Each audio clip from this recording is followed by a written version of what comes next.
The film opens with a black man named Andre walking alone in a quiet neighborhood before being approached by a white car. Alarmed, he tries to turn back but quickly realizes that the car door is now open. Out of nowhere, the driver rushes to knock him out and drags him inside the vehicle. The next scene introduces our main character, Chris Washington, a black photographer who has just finished packing his bags. His white girlfriend, Rose Armitage, arrives at his door, ready to take him to meet her parents for the first time. Before leaving, Chris nervously asks her if her parents know he is black, fearing they might be racist. But Rose assures him that her parents do not hold such hatred. During their trip, Chris calls his best friend Rod, who works as a security agent at the airport, to thank him for taking care of his dog while he's away. Unexpectedly, a deer suddenly jumps in front of their car, hitting their windshield and shocking them both. They step out of the car and find one of the side mirrors broken, while Chris notices the deer dying at the edge of the woods. They then resume their journey until they finally arrive at Rose's parents' residence.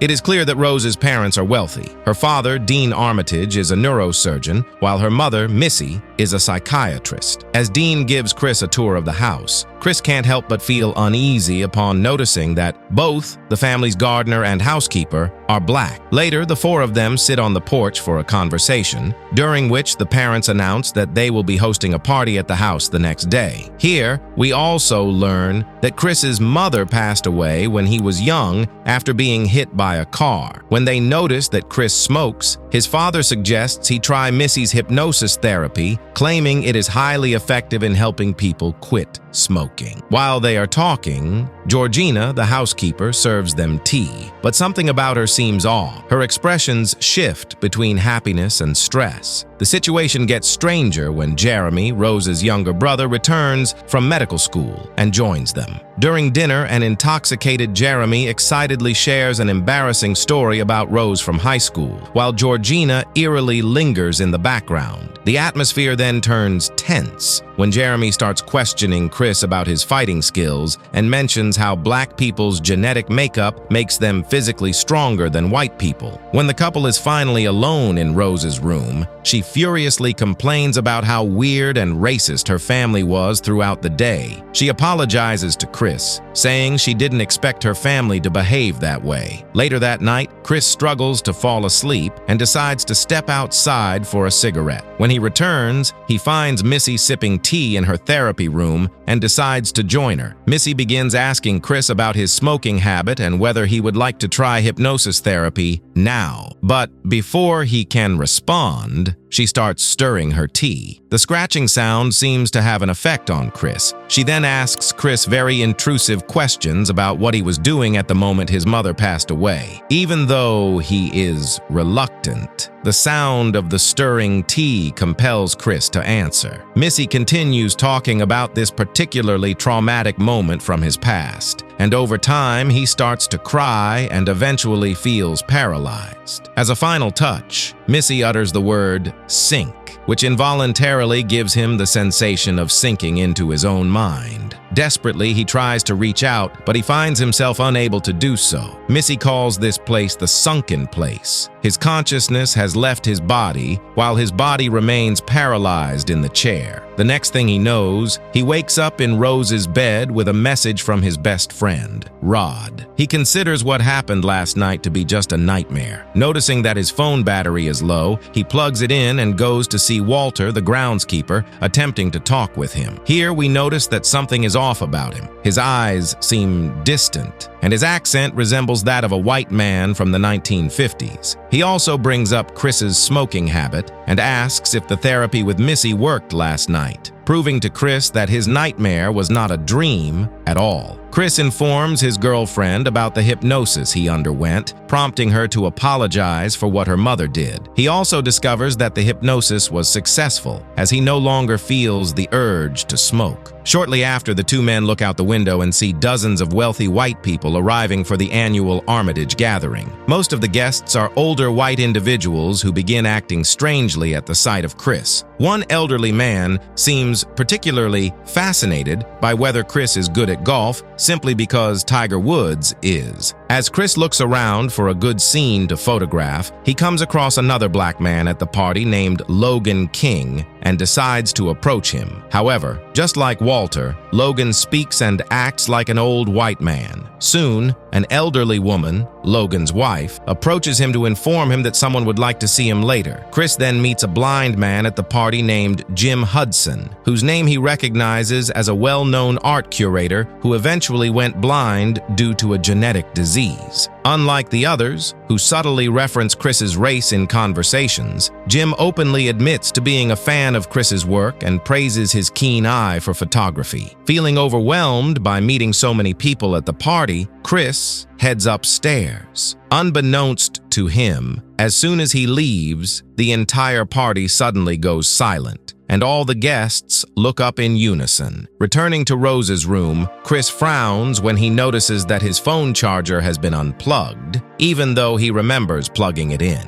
Growing suspicious, he checks the other room and finds Georgina, concluding that she is likely the one who unplugged his phone. He is then interrupted by Georgina, who, like the others, speaks in an old-fashioned manner and does not understand modern slang. Chris confesses that being surrounded by so many white people makes him uncomfortable. Upon hearing this, Georgina appears as if she wants to say something but decides not to. Instead, she suddenly starts crying and says that the Armitages treat her like family before abruptly leaving, almost as if she were in distress. When Chris returns downstairs, he finds Dean talking with a group of elderly people. One of them asks Chris whether being African American is an advantage or a disadvantage in today's world. Chris takes the opportunity to call Logan over to answer while secretly pulling out his phone to take a picture to show his best friend, Rod, as he feels like he recognizes Logan from somewhere. Unfortunately, he forgets to turn off his camera flash. As soon as the camera goes off, Logan starts bleeding from his nose, then suddenly becomes hysterical and lunges at Chris, yelling at him to get out. Logan is quickly escorted away, and in the next scene,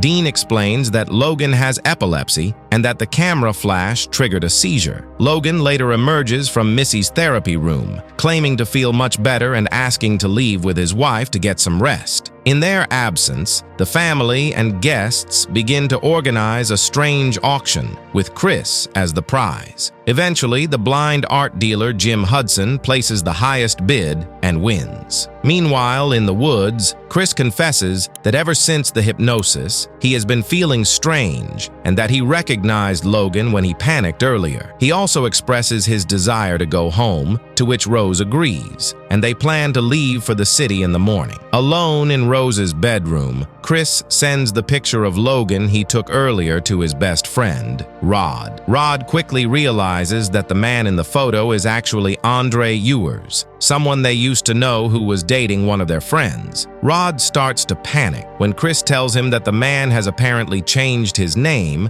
and is now in a relationship with an elderly woman. However, Chris's phone battery dies before he can continue the conversation. Now, certain that something is very wrong, Chris informs Rose that they must leave immediately. Rose doesn't resist, although she insists she needs to grab her bag first. While waiting, Chris notices her closet door is open, which intrigues him. Out of curiosity, he takes a look inside and discovers a collection of photos of Rose in previous relationships with multiple black men. Not just men, but also Walter and Georgina. This shocking revelation confirms that Chris is far from the first black person she has dated. Panicked, Chris urges Rose to hurry, but as they reach the front door, Jeremy blocks the exit, while Missy stands in the hallway holding her teacup. Sensing the rising tension, Chris asks Rose to find the car keys, while Dean enters the room and starts talking about how the white mind is superior but needs a better vessel to contain it. Feeling trapped, Chris loses patience and begs Rose to find the keys, but Jeremy playfully tosses his lacrosse stick while Missy and Dean start closing in on him. At this moment, Rose finally reveals the truth. She has been part of her family's sinister scheme from the start. When Chris lunges at Jeremy, Missy taps her teacup with the spoon, instantly sending Chris back into a hypnotic state. Now completely powerless, Chris collapses, unable to do anything as the family drags him into the basement. Meanwhile, back in the city, Rod begins to worry and tries calling Chris multiple times, but receives no response. That night, he decides to search for Andre on Google and discovers an article about a missing person. Back to Chris. He wakes up tied to a chair, unable to break free despite his efforts. Suddenly, the TV in front of him turns on, playing a recording of a white man, none other than Rose's grandfather. The man explains how Chris was chosen for his genetic advantages as a black man. Then,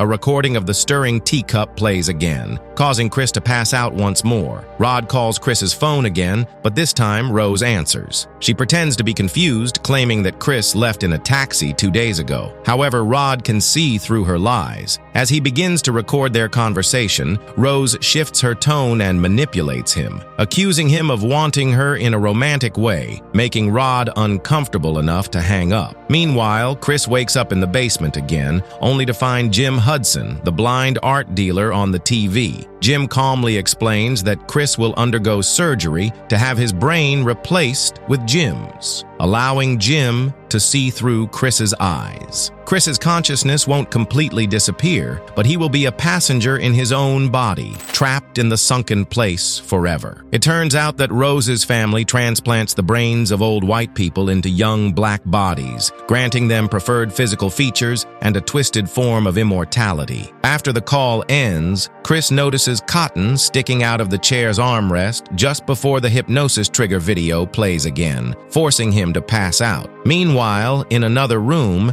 Dean begins the brain transplant procedure while Jeremy goes to retrieve Chris. Jeremy removes the straps, holding Chris down, and prepares an IV, but as soon as he turns away, Chris strikes him with a lacrosse ball. It's then revealed that Chris had stuffed his ears with cotton from the chair, blocking the hypnosis trigger. Chris then notices the mounted deer head on the wall and comes up with an idea. Since Jeremy doesn't return for a while, Dean goes to check on him, and that's when Chris appears and impales him with the deer antlers, leaving him to bleed out. In the struggle, the evil doctor knocks over a candle, setting the operating room on fire, leaving Jim Hudson, still under anesthesia, to burn inside. Chris then heads upstairs, where he comes face to face with Missy. He knocks her teacup off the table before she can grab it, stopping her from hypnotizing him again. She then grabs a sharp object and stabs Chris in the hand, but after a struggle, Chris overpowers her and stabs her in the eye. As he finally reaches the front door, a wounded Jeremy appears, trapping him in a chokehold. Chris struggles to reach the door and manages to stab Jeremy in the leg, then smashes his head repeatedly to make sure he stays dead. Chris then takes Rose's car, but as he speeds away, he accidentally hits Georgina. Feeling guilty, since his own mother died in a hit-and-run accident, he decides to take her into the car. Unfortunately, Rose hears the crash and rushes outside with a rifle, calling out, "Grandma!" At this moment, it becomes clear. Georgina has Rose's grandmother's brain. She suddenly wakes up and attacks Chris, furious that he killed her family. This causes Chris to crash the car, killing Georgina in the process. Chris survives the crash and stumbles out of the car, dodging Rose's gunfire. Out of nowhere, Walter, the groundskeeper, charges at Chris as Rose instructs him to get Grandpa. Walter tackles Chris to the ground, but Chris quickly pulls out his phone and takes a photo using the camera flash, snapping Walter back to reality. Walter then asks Rose for the rifle, pretending to finish off Chris, but instead, he shoots her in the stomach. He then turns the gun on himself, taking his own life. Chris crawls toward Rose, strangling her in rage, but stops at the last moment, unable to go through with it. Suddenly, a police car arrives, and Rose starts screaming for help. However, it turns out to be Rod in a TSA security car. Chris and Rod quietly get into the car and drive away, leaving Rose to bleed out in the middle of the road. And that's where the movie ends. After watching this story, we'd love to hear your thoughts. Help spread awareness by sharing this story with your friends and family. For more thrilling and inspiring stories, subscribe to our channel. In the meantime, enjoy these stories and have an amazing day.